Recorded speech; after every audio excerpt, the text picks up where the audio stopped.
license to say. I served 8 months at Fort Augustus Adult Correctional Center in Kingston, Jamaica, Apostle. And let me tell you this, he didn't let me out no sooner than the 8 months. But in hindsight, when I look back, Pastor, when I look back, I thought that I understood. But now that I'm here where I am on today, I really understand. I didn't learn the lesson then. If I didn't go to Fort Augustus, if I didn't go to Jamaica, I'm going somewhere now. If I didn't go, I never would have befriended a young lady, hallelujah, who's been a near and dear friend of my heart, who lived in Georgia, who implored me to come visit Georgia, for me to come visit and fall in love with Georgia, for a few years to go by, and me to come back with about $1,400, 2 babies, and a whole lot of faith, oh God, thank you. I remember if I didn't go to Fort Augusta, I wouldn't have met Quartet, and if I didn't meet Quartet, I don't know if I would have made it to Georgia to be in this place on today. But when I say that I was a drug mule, I was abused by a person that didn't mean me no good. But God was so good because I don't have a record in America. I can work anywhere. And when they ask me, you have any convictions? And you have any felons? So I talked about it. I can say no and be honest in America because I never was able to step foot on this territory and found a kilo in the on me, and I didn't know that it was there, Pastor. And when I tell you, by the time I got to court, they had already taken some. It was over $34,000 worth of crack cocaine, not crack, uncut, pure, raw cocaine, and I knew nothing about. But I thank God on today. That's why when I say I'm a worshiper, y'all don't understand. You see it smile. Not only do you know what it costs, but you don't know what it costs. Not only do you know how much it really costs you. You don't have to know. But when I tell you that I worship and my worship is for real, it's because I've been through something. I've seen something. I've been some places. I've been misused. I've been abused. People didn't mean my heart no good. But I stand before you on today. I'm stronger than ever. And I will say I am a no-limit soldier. And I am a survivor. You are no limit soldier. And you are a survivor. And the reason why I know that you're survivors is because you're here to stand. Hallelujah, Jesus. So I give God the glory. And I give God the praise. And I say thank you, Lord. And I have to stand before you. Standing here. I mean, standing straight up and down. And not ashamed. I remember I would tell my husband, and he didn't really want to hear it. I know even now that hurts him a little bit. But there is healing. And there is deliverance in my testimony. So I stand before you today, not for accolades. And not for you to look at me or have a pity party. But just to give you a little snippet when I say that I was a mule. But now I'm saying, hold my mule. As I praise and worship my God. As I worship my King. In spirit and in truth. As I give all that I have. Withholding nothing. That's my reason. Amen. There's so many more. I like how God intricately wove things together. If I hadn't been here, then my bestie probably wouldn't be here. If I didn't make it here, if I didn't get with Marvin and God didn't orchestrate it, I wouldn't know my beautiful apostle. I wouldn't know my handsome pastor. I thank God I wouldn't know Pastor Pam and Pastor Lee. All things work together. All things work together. All things work together. Even when it don't look like it. All things work together. For the good of those that love God. I love God. And I use myself as a living sacrifice. That's how I prove my love, by obedience. Because obedience is better than sacrifice. Amen. All right, well, give it honor to my Lord and Savior. Let's give God some praise.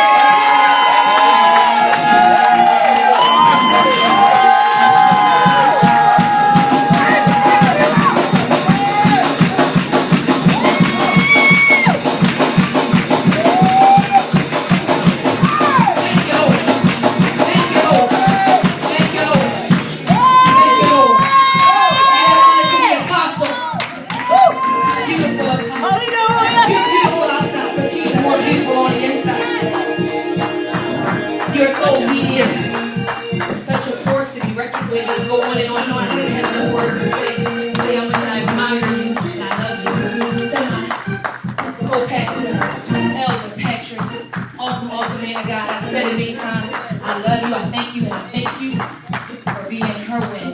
Thank you so much, Pastor Lee, Pastor Green, every parishioner, everybody that's represented here on today. My brother Jonathan Spencer, the ones and twos. Amen. Thank you, brother. My husband, my awesome husband. Yeah, the world might love Idris Elba right now. It used to be Denzel. God gave me a walk. 225. I thank God for the man of God. Thank you, brother. Thank you for your love. Thank you for your covering. For covering. I remember I said, I want to get to work because we only have a little bit of time. But I remember saying to him after we got engaged, you know, the funniest thing, in other words, but what I was saying is that the funniest thing is I never realized I was naked until I got covered. Come on now. I never realized I was naked because God, you know, He covers us and He walks with us and all these different things. But I never realized what being covered was. Yeah. And being naked was until I realized that I was covered. And it was such a blessing and I felt so secure and so warm. And so no matter what, come what may, if one thing is for certain and everybody that's here can attest to it, the man is faithful. And he listens to his apostle. He turns about 5-year-old. And I thank God for the 5-year-old because, yeah, it's not there yet. You know, it takes time. So in the meantime, we got apostle and I'm so grateful. Amen. I thank God for my sons, my handsome boys. I love you so much. And my little Casey man, my soul man baby. We had a rough time getting here. We don't got socks on or anything. No, you got socks on, you don't have shoes on. I'm sorry. Barry got a hat. But anyway, there's a word in the house for the people of God, and I promise you I won't be before you long. That's all right. This week I went away to Philadelphia, and I had some time to spend with a very close relative of mine. And it's so amazing how when you leave from a place, and you are under that particular thing where you don't know any different, if that makes any sense. But when you leave from the place and come back, you're able to see the different, right? And so when I went to Philadelphia, first of all, when I walked in there, walked through the airport and all of that, you just can feel the difference in the atmosphere. It's a pulling, it's a tugging, it's a cloudiness, it's a gloom. But that was normal to me. But now I see differently. And so I went and I was able to, you know, sup and had time with my god sister and her husband and even my brother, and I was able to see some of the things that always had been. But because I'm in a different place, God was showing me through different lenses so that I could know what I need to pray for. Amen. And it was so good to me because, excuse me, it was so good to me because it's funny how, and I began to talk to God, it's funny how you can be so used to a certain thing. So used to doing a certain thing. And then when God removed you from that place, and then when you come back, you see that it's just not all right. I realize that some people still just don't respect the God in you, even though they see the change. But it doesn't mean that you stop praying for them or you bring judgment upon them. That means you just know what you need to pray for. So God was dealing with me on this week, and He was talking about the undisciplined vision. And God really helped me with that because I have been a proprietor, I would even say, of having an undisciplined vision at certain times of my life. And God was saying a lot of this stuff that's happening with your family members is because they have an undisciplined vision. A lot of the stuff and a lot of the reason why you're in the situation that even you're in, a lot of the times is because you have undisciplined vision. Undisciplined vision is merely, and this is in my own words, the word undisciplined means to be like untamed or delinquent, something that's not in order. There's no order to it, and so a lot of times God has given us vision.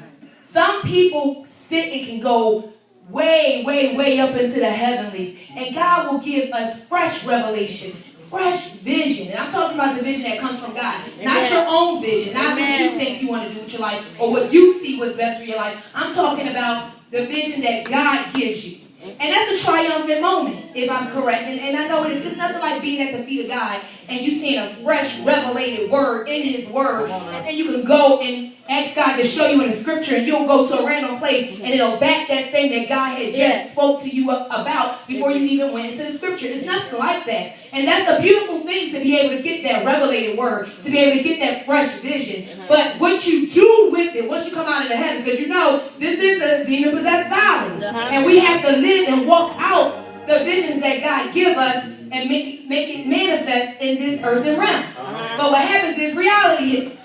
And with reality comes people, places, things, circumstances, right? So God was showing me that a lot of our issue is because we're undisciplined. We're undisciplined, we're delinquent. And as the body of Christ, an apostle is preaching to us about kingdom principles and talking about how we need to get back to eating, to get on top of the world. The reality is it is pigs in a parlor at the end of the day. But we will not ever obtain or get our expected in, like Jeremiah 20 and 11 talks about, until we get in a place where we become disciplined.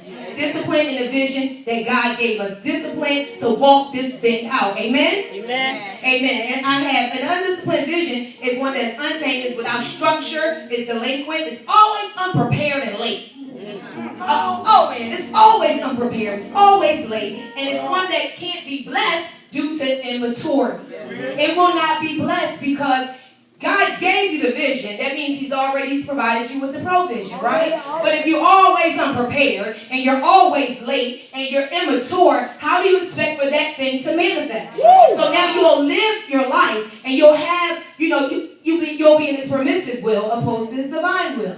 But as kingdom citizens, as the elect of God, we are supposed to have the very best that God has for us. But because we serve a God that is in order and of order, He won't do it because He moves on His time, but He moves in order. Amen? So I want to talk to you about 3 people God had gave me. And the people it was Jacob, and it was Peter, and it was Moses. And that's the order that I'm going to talk about it in. And these are just examples of that delinquent, undisciplined vision. Amen? So if you can turn your Bibles with me. We're going to talk about Jacob first. And Jacob is in the book of Genesis. We're going to go in verse 29. Chapter 29.